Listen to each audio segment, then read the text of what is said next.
this is That's how we crazy. get down, huh? Yeah, guys on Yeah. us.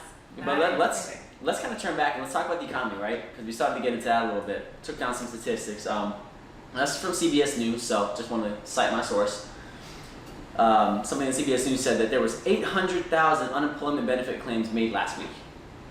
So let's kind of turn it back again, right? We're talking about the health the health of the country, right? Okay. Now we're talking health economically, because again, you failed clearly.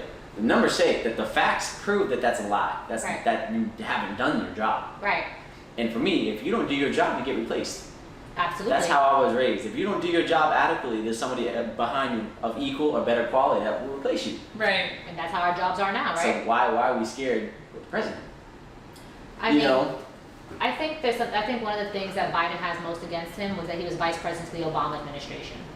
And some people have a lot of criticism for the Obama administration, you know? We can criticize some of the things in the Obama administration in his time. I love Obama. But, you know, there was flaws. And so people are scared that Biden is going to be another Obama. So I think that's already something against him, whereas people think it's something for him. The other thing is, yeah, we could talk about the unemployment rate, and we can also talk about how so many people who made over $125,000 a year also got that $1,200 stimulus check.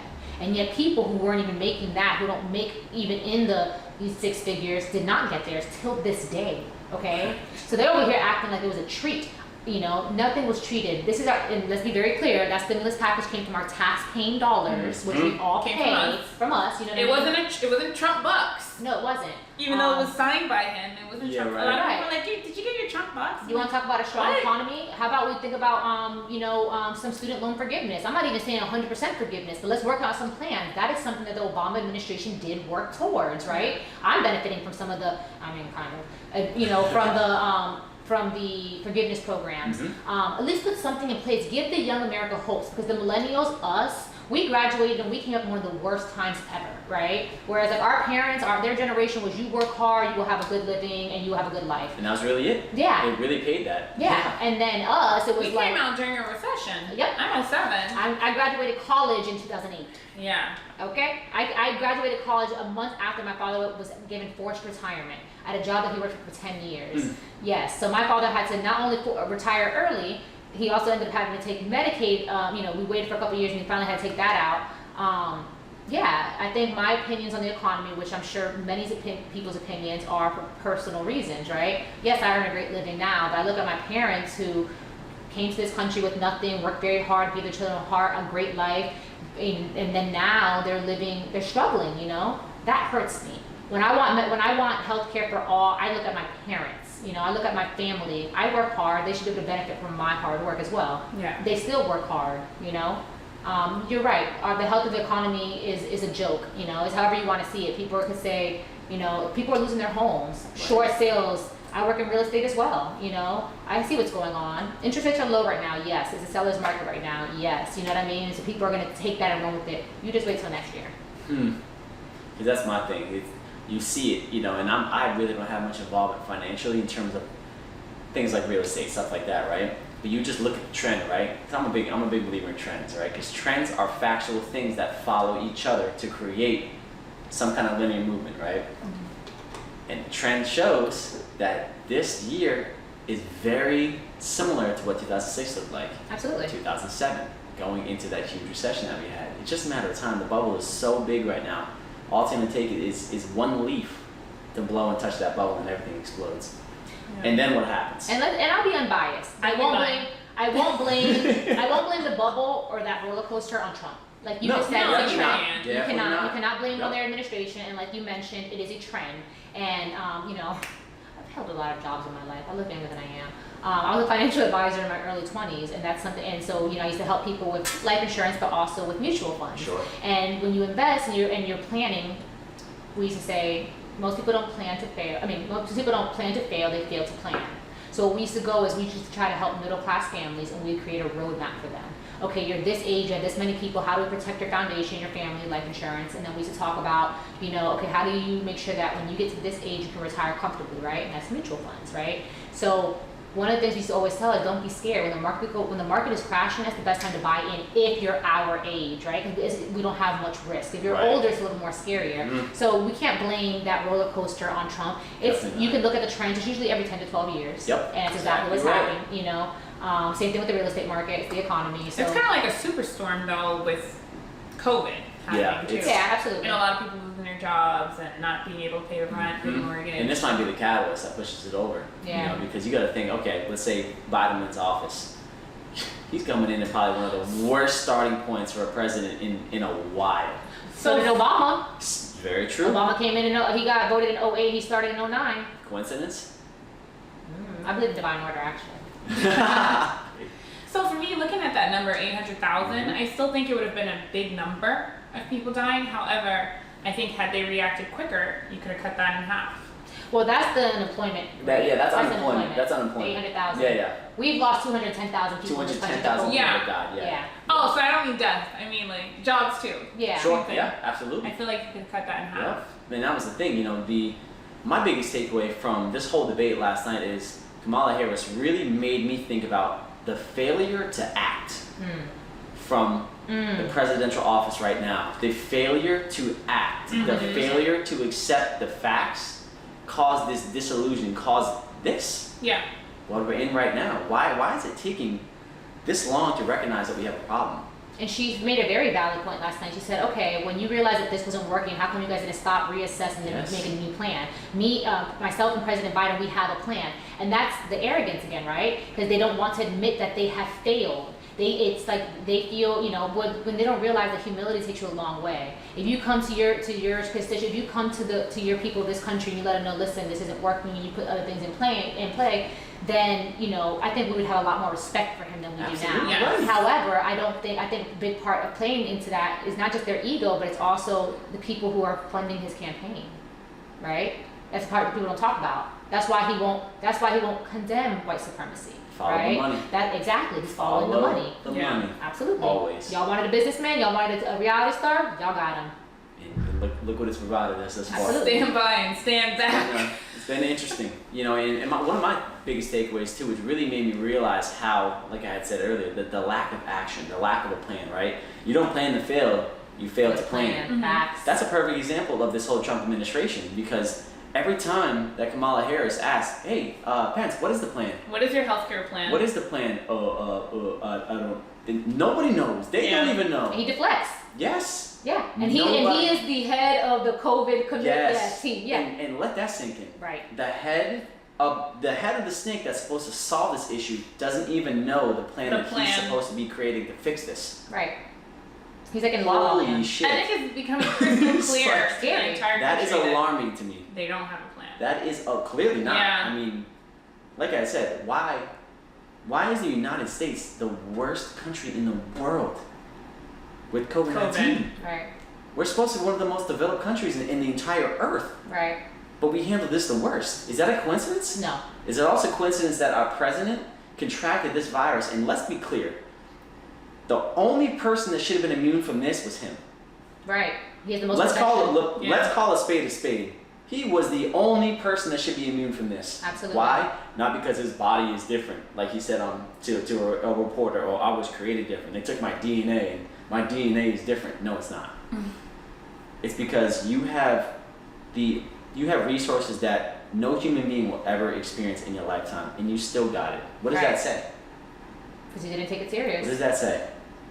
Are we surprised? No. Our leader, the person that's supposed to lead us to victory, the person that's supposed to carry us across the line and take care of us and protect us, represented us like that. Well, the worst part about it is too, there's 34 individuals with COVID in the White House today. Right. And he's not allowing the CDC to come in and do any contact tracing. That tells you right there, he doesn't care. He doesn't allow them to do their jobs. He doesn't care. right, when Kamala Harris talks about the plan, talks about progressive medicine, trying to push more less evasive testing, right? Speed up the testing process. Push for a vaccine, right? He says, that sounds like plagiarism. That sounds very similar to what we're doing. Who said No, that? it's not. Pence? Pence did last night. Hmm. Verbatim. He said, Yeah. and then my question was, okay, then where's it at? And why can't we do contact tracing? Why hasn't anything changed yet? If that's plagiarism, then let's make that happen. Absolutely. And I mean, another thing that the internet's going crazy about, which, you know, it's funny because when you're watching it, you're like, oh my God, and I'm saying these things, and I go on the internet, and the internet's saying all the same things, was how can anybody miss the pink eye, right? Right? The pink conjunctivitis, I think it's called. So I'm gonna share a personal experience. In the beginning of the pandemic, my father caught it. My father got COVID. My father's 70, so this is before testing was still available. Sure. So he was able to go to the hospital and get tested because he is 70 years old. However, he only had cold symptoms. It didn't hit him too hard. However, at the same exact time, by the time he got his results back, he was already doing better. Sure. But my household got sick. My son got pink eye, and I'm like, how the heck did you get pink eye when he wasn't at school? Because they were doing virtual school at home. Yeah. I am a neat freak. You can ask anybody. I sanitize doorknobs and switches. I kid you not. Like, my kitchen gets cleaned down every single day. Have to. And so he got pink eye, and then my partner, he ended up getting pink eye, my fiance, and I was like, this is crazy. So I'm cleaning the house even more, cleaning it more. We're calling our doctors, and then I get very sick. I got sick where like my body was weak. It only lasted for like 1 or 2 days. I was really weak. I was really tired. My throat hurt a little bit, and then this is Easter weekend, actually. I won't forget. It was Saints week. I won't forget it because that Thursday was Holy Thursday is when we called the doctor. She's like, you guys stay in separate rooms. And then my son ended up getting pink on the other eye. It was just a shit show, you know what I mean? And then the doctor said that they're not completely sure yet, but conjunctivitis can be one of the signs of COVID, right? But we couldn't get tested at the time. So we never got tested. We can't confirm whether we had COVID There or not. really was no testing. There was no testing at that time. This is Easter weekend. Available. It wasn't available. So, you know, Easter I had a pink eye. I finally ended up getting it. And it was just kind of one of those moments where, you know, we were nervous. Nobody knew how this virus spread. Nobody knew how to attack us. We're a family that takes supplements every single day. We had elderberry syrup in our house. We were each taking multivitamins. So it was kind of like even the most careful person still got sick. So when I saw Vice President Pence last night with conjunctivitis and the entire White House basically is sitting here testing positive for COVID, I'm like, have y'all tested him? Because my doctor firsthand told me. I'm not guessing. I'm telling you what was said to me. They haven't confirmed it, but then you started seeing articles come out today. You started seeing reporters say, we're not saying he has it, but this is one of the signs of it. And it's actually not conjunctivitis. It presents itself like that, but it's really COVID. So I'm curious to see what comes out in the next few days. It's gonna be interesting, you know, and it's so the dynamic is so messed up right now because it's like, to me, right, whenever I place my vote in the ballot, right, or I put in my vote, my biggest thought is, okay, I'm gonna vote for whoever I think is gonna help me, help our country, and help my family thrive. Absolutely. And it's just shocking to me that there really was people that actually thought that, or still maybe do think, which again, that's fine. You have the right to your own opinion. Absolutely. And which is cool. But that people actually believed in their heart of hearts that Trump and Pence would be the representation that they want us to be looked at as. Because the thing about it is, what people don't understand is, when other countries look at the United States, they look at Donald Trump and Mike Pence. Yep. Yeah. They don't look at me, you, or you. Nope. Our president made fun of a mentally handicapped reporter while he was still running. Our vice president said you can cure homophobia with electroshock therapy. The president of our country got voted into office with 20+ rape allegations, but you know. Yeah, he said you can grab him by the... Yep, the P Oh, that's just locker room talk. But is it Come though? on, you didn't mean that. Right. And it's just like, it's because for me, right, I don't want to be represented like that. And that's why, Absolutely not. It's for embarrassing. me, right, I'm so... As I mentioned to you, I work in the international market, and you know, prior to COVID, I was traveling. I mean, I travel international 1, 2, 3, 4, about at least minimum 5 times a year. And when I meet with my clients in other places, I mean, I kid you not, during the 2016 election, and after he won presidency, For every 4 time, years, every time you travel, it's the same question. well, before he even got elected into presidency, Yeah. you know, I saw into Slovenia, into Central Eastern Europe, where Melania Trump is from. You know what I mean? I've sat at dinners having my clients who know that family very well talk about it, you know. So once he became president, as you mentioned, yeah, the world does not look at us. The world looks at them as a representation of us. Exactly. And it's literally the first conversation that comes up all the time. Oh my God, Trump. And you sit there and you're like, oh my God, can I get another glass of wine, please? They do look at us like a big joke, though. Absolutely. But I found it to be interesting the other day when I did have a conversation with one of my friends who's a Trump supporter, and I respect her, and she felt like there's a lot of countries around the world that actually love Trump. And Russia. I was a little bit like, Yeah. okay. Germany, she mentioned, No. or something like that. No. But it was just several different other European countries where she said that they were pretty supportive of him, and I'm like, okay, well, when I went to Switzerland, when I went to Italy, and when I went to Romania, nobody was cheering for Trump. But have you seen the Prime Minister of Germany? She's a very strong woman. Okay, and we want to get on the woman topic. Most of the countries that that were able to stop COVID quickest and get their countries under control were ran by women, but I guess it's neither here nor there. But she definitely made me look at things differently, where everything isn't generalized. There may be some areas where there was one Trump supporter in the corner. The people of the country. I'm sure you can find them like all we over. have that here. Yeah, absolutely, you know? absolutely. I agree with that. For sure. I think that you will have people all over the world with different opinions. I could tell you. I wouldn't think that vast majority support him, but I can't. I'm sure really small speak for countries, that. Serbians hated. So it's funny that we get criticized for anybody but Trump, but in the 2016 election, it was anybody but Hillary, right? And everyone wants to forget that, because I know a lot of Serbians or Serbian Americans who were so anti-Hillary because of, you know, the wars that happened years before and how it affected their country. You made a very good valid point when you were like, we vote, and I was saying this last night, someone's like, oh, to you it seems very personal. Well, politics by nature is personal, right? Exactly. We vote for the candidate that best aligns with our beliefs and that's going to best serve us. So I can, like we spoke about earlier, I can understand why people from certain countries like Cuba and Venezuela that are going to, and Serbia, you know, I can understand why Serbians don't like the Clintons. I can understand why Haitians don't like the Clintons. Yeah, because they've robbed them from money. They've robbed them big time. So this is also, and that's another thing. People think that the black vote is already won. It's not. It's not. It is a very divided vote. I'm seeing it on my timeline 24/7. You know. Yeah. I understand. That's because it isn't sway my opinion, but I can understand other people having a different perspective. Definitely. Yeah. And I think that's why this conversation is powerful, because even though we may have our stance on something, we still see both sides. Yeah. We have the perspective, right? And that's, if all else fails, just get perspective. Like, perspective is king. It always is and it always will be. Absolutely. I don't think you can have a conversation, an educated conversation, if you don't have full perspective. If you don't understand the totality of the situation, shut up. Right. Absolutely. Honestly, Right. let's just be real. I agree. Because there's a lot of people that only know one side of an argument, standing there on their shield and their sword like they know it all. Right. You only know what you want to know. Don't come to me with some BS if you don't know the totality of the situation. If you want to get educated and then sit down, let's go. Absolutely. There's still many people out there who believe that a vote for the Democratic Party is a vote for, you're just gonna pay bills for lazy people who don't want to do anything and people who want to live on government assistance. That is it. Those two things. That's all they think about. And it's like, man, I can't even start a conversation with you because I don't know where to start, and there's a huge lack of education there, so it's like... Yeah, it's a lack of education. There's layers to that debate as well. There is. People always want to say, like, you know, you can't really have the government assistance conversation without having a race conversation, because people always like to make it seem like it's these people in the hood that have all these babies and they keep on having babies, but yet you guys don't want birth control. You guys want to shut down places like Planned Parenthood, but then you guys also are pro-life. You don't want, so you guys, they're not pro-life. Let's be very clear about this, which I want to get to this conversation next as well.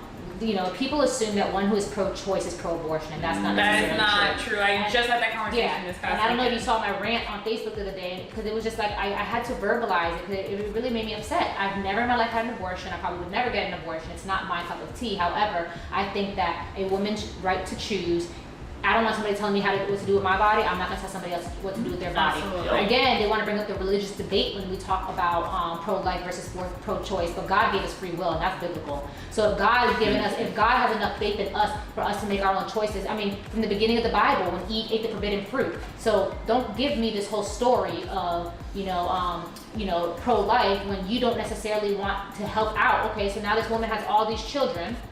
They need government assistance, and now you don't want to give them government assistance. So do you care about the life after it's born, or you just care about controlling women? They don't care about that. Hold that thought, Mel. Hold that, because this is going to be the whole third episode right here. We're going to talk about. All right, oh my, this is so good. All right, y'all. That was episode 10.2 of the Sit Down with Mel and Yona. Mel and Yona absolutely killing it. Like I said, I need to unbuckle my seatbelt so I can breathe. Mel killing it. That was a hell of a ride right there. And we're going to go into 10.3 next time, and what we're going to do is we're going to talk about the hypocrisies that Mel, that Yona, that myself, we see in politics, that we see with certain debates, certain topics, right? And we're going to talk about how the human right is used based off of the situation that best supports the argument. Absolutely. Which, to us at least, you can't do that. It doesn't work like that. Right. So we're gonna get into that next time. But until then, we'll see you on the next episode. See ya. Bye. You're gonna see a couple boxes in a little circle. So over here, this is gonna be a playlist with a whole bunch of other videos that I posted. If you like what you saw so far from the sit down, you'll be able to keep up with everything right there. Right here is gonna be the video to my previous video. And then right here, click that circle there. Don't forget to subscribe. Hit that bell icon to make sure you get all the updates whenever I come out with some new content. I appreciate the support. Let's keep the train going. Here we go.